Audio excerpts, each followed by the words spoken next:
اعوذ باللہ من الشیطان الرجیم، بسم اللہ الرحمن الرحیم۔ الحمد للہ رب العالمین والصلاۃ والسلام علی سید المرسلین و خاتم النبیین، اما بعد۔ صحیح بخاری باب کتاب الرقاق، حدیث نمبر 6507، اردو ترجمہ۔ جو اللہ سے ملاقات کو پسند رکھتا ہے، اللہ بھی اس سے ملنے کو پسند رکھتا ہے۔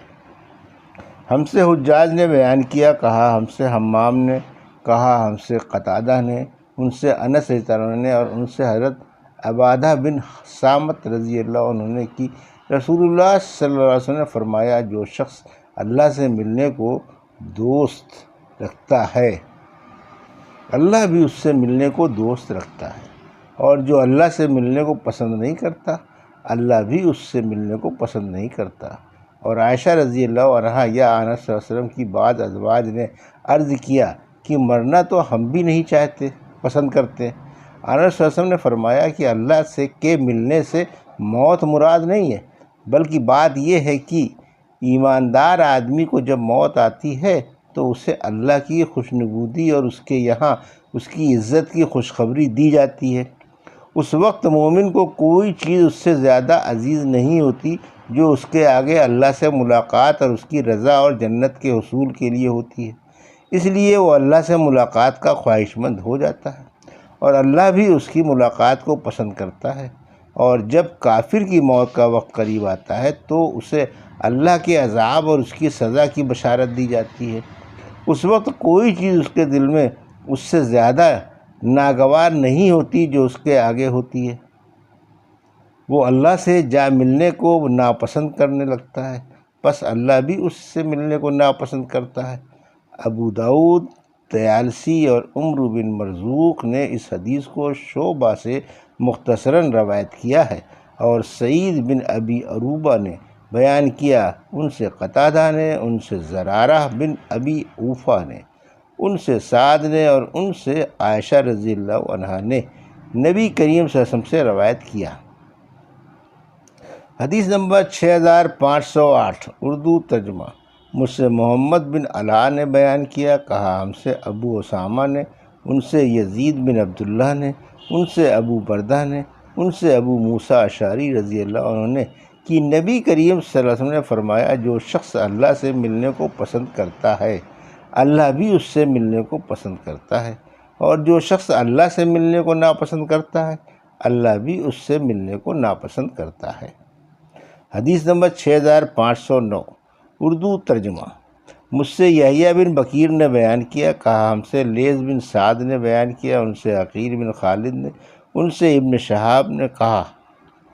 مجھ کو سعید بن مسیب اور عروہ بن زبیر نے چند علم والوں کے سامنے خبر دی کہ نبی کریم صلی اللہ علیہ وسلم کی زوج مطہرہ حضرت عائشہ رضی اللہ عنہا نے بیان کیا کہ رسول اللہ صلی اللہ علیہ وسلم نے جب آپ کے خاصے تندرست تھے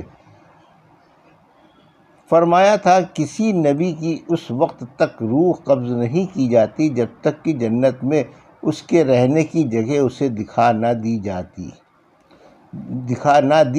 ہو، اور پھر اسے دنیا یا آخرت کے لیے اختیار دیا جاتا ہے۔ پھر جب آنس صلی اللہ علیہ وسلم بیمار ہوئے اور آنس صلی اللہ علیہ وسلم کا سر مبارک میری ران پر تھا تو آپ پر تھوڑی دیر کے لیے غشی چھا گئی۔ پھر جب آپ کو ہوش آیا تو آپ چھت کی طرف ٹکٹکی لگا کر دیکھنے لگے، پھر فرمایا، اللہم الرفیق الاعلیٰ۔ میں نے کہا کہ اب آنس صلی اللہ علیہ وسلم ہمیں ترجیح نہیں دے سکتے، اور میں سمجھ گئی کہ یہ وہی حدیث ہے جو حضور صلی اللہ علیہ وسلم نے ایک مرتبہ ارشاد فرمائی تھی۔ راوی نے بیان کیا کہ یہ آنس صلی اللہ علیہ وسلم کا آخری کلمہ تھا جو آپ نے اپنی زبان مبارک سے ادا فرمایا،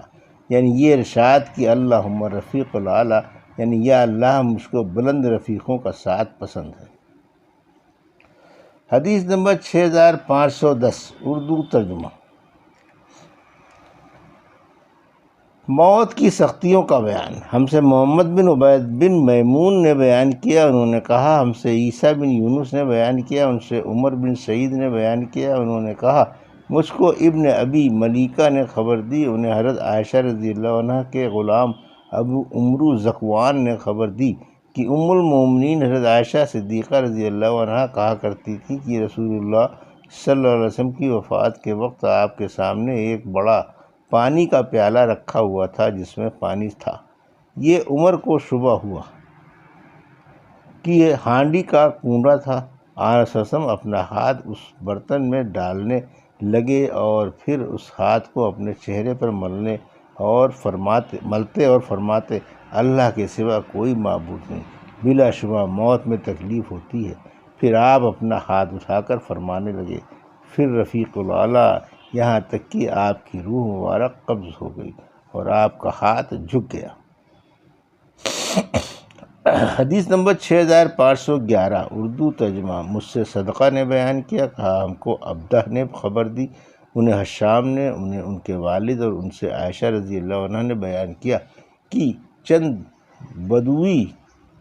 جو ننگے پاؤں رسول اللہ صلی اللہ علیہ وسلم کے پاس آئے تھے اور آپ سے دریافت کرتے تھے کہ قیامت کب آئے گی۔ رسول اللہ صلی اللہ علیہ وسلم ان میں سب سے کم عمر والے کو دیکھ کر فرمانے لگے کہ اگر یہ بچہ زندہ رہا تو اس کے بڑھاپے سے پہلے تم پر تمہاری قیامت آ جائے گی۔ حشام نے کہا کہ آنس صلی اللہ علیہ وسلم کی مراد قیامت سے ان کی موت تھی۔ حدیث نمبر 6512 اردو ترجمہ۔ ہم سے اسماعیل نے بیان کیا، کہا کہ مجھ سے امام مالک نے بیان کیا، ان سے محمد بن عمرو بن حلحلہ نے، ان سے سعد بن کعب بن مالک نے، ان سے ابو قتادہ بن ربیع انصاری رضی اللہ عنہ نے، وہ بیان کرتے تھے کہ رسول اللہ صلی اللہ علیہ وسلم کے قریب سے لوگ ایک جنازہ لے کر گزرے تو آپ صلی اللہ علیہ وسلم نے فرمایا کہ مستریح یا مستراح، یعنی اسے آرام مل گیا یا اس سے آرام مل گیا۔ صحابہ نے عرض کیا یا رسول اللہ، المستریح والمستراح کا کیا مطلب ہے؟ آپ صلی اللہ علیہ وسلم نے فرمایا کہ مومن بندہ دنیا کی مشکلوں اور تکلیفوں سے اللہ کی رحمت میں نجات پا جاتا ہے، اور مستریح ہے اور مستراح وہ ہے جو کہ فاجر بندے سے اللہ کے بندے شہر، درخت اور چوپائے سب آرام پا جاتے ہیں۔ حدیث نمبر 6513 اردو ترجمہ۔ مسدد نے بیان کیا، کہا ہم سے یحییٰ نے بیان کیا، ان سے عبدالربا بن سعید نے، ان سے محمد بن عمر نے بیان کیا کہ ان سے طلحہ بن کعب نے بیان کیا، ان سے ابو قتادہ نے، اور ان سے نبی کریم صلی اللہ علیہ وسلم نے فرمایا کہ یہ مرنے والا یا تو آرام پانے والا ہے یا دوسرے بندوں کو آرام دینے والا ہے۔ حدیث نمبر 6514 اردو ترجمہ۔ ہم سے حمیدی نے بیان کیا، کہا ہم سے سفیان نے بیان کیا، کہا ہم سے عبداللہ بن ابی بکر بن عمرو بن حزم نے بیان کیا، انہوں نے سیدنا انس بن مالک رضی اللہ عنہ سنا، انہوں نے بیان کیا کہ رسول اللہ صلی اللہ علیہ وسلم نے فرمایا میت کے ساتھ 3 چیزیں چلتی ہیں، 2 تو واپس آ جاتی ہیں، صرف ایک کام اس کے ساتھ رہ جاتا ہے، اس کے ساتھ اس کے گھر والے اور اس کا مال اور اس کا عمل چلتا ہے۔ اس کے گھر والے اور مال تو واپس آ جاتے ہیں اور اس کا عمل اس کے ساتھ باقی رہ جاتا ہے۔ حدیث نمبر 6515 اردو ترجمہ۔ ابو نعمان نے بیان کیا، کہا ہم سے حماد بن زید نے بیان کیا، ان سے ایوب سختیانی نے، ان سے نافع نے، اور ان سے عبداللہ بن عمر رضی اللہ عنہ نے بیان کیا کہ رسول کریم صلی اللہ علیہ وسلم نے فرمایا جب تم میں سے کوئی مرتا ہے تو صبح و شام جب تک وہ برزخ میں ہے اس کے رہنے کی جگہ اسے ہر روز دکھائی جاتی ہے، یا دوزخ ہو یا جنت، اور کہا جاتا ہے کہ یہ تیرے رہنے کی جگہ ہے یہاں تک کہ تو اٹھایا جائے، یعنی قیامت کے دن تک۔ حدیث نمبر 6516 اردو ترجمہ۔ ہم سے علی بن جعد نے بیان کیا، کہا ہم کو شعبہ بن حجاج نے خبر دی، انہیں اعمش نے، انہیں مجاہد نے، اور ان سے حضرت عائشہ رضی اللہ عنہا نے بیان کیا کہ نبی کریم صلی اللہ علیہ وسلم نے فرمایا جو لوگ مر گئے ان کو برا نہ کہو، کیونکہ جو کچھ انہوں نے آگے بھیجا تھا اس کے پاس وہ خود پہنچ چکے ہیں، انہوں نے برے بھلے جو بھی عمل کیے تھے ویسا بدلہ پا لیا۔ یہ تھی صحیح بخاری باب کتاب الرقاق کی حدیث نمبر 6507 سے 6516 کا اردو ترجمہ جو ابھی آپ نے سماعت فرمایا۔ اللہ سے دعا ہے کہ اللہ میں حدیثوں کی صحیح سمجھ عطا فرما اور ان پر عمل کرنے کی توفیق عطا فرما، آمین یا رب العالمین۔